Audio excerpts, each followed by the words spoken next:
শিক্ষার্থীদের কোটা সংস্কার আন্দোলনকালে নাশকতার শিকার হয়ে সারা দেশে রেল চলাচল বন্ধ রয়েছে প্রায় 2 সপ্তাহ।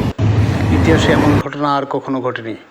গত বৃহস্পতিবার থেকে সীমিত পরিসরে লোকাল ট্রেন চালু রয়েছে।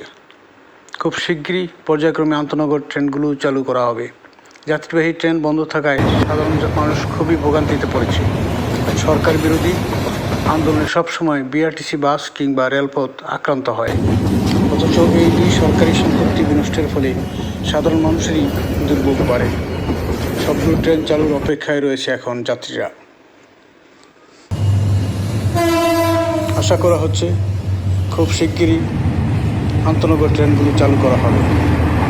মানুষের ভোগান্তি কমবে, সাধারণ মানুষ আবার স্বস্তিতে যাতায়াত করতে পারবে।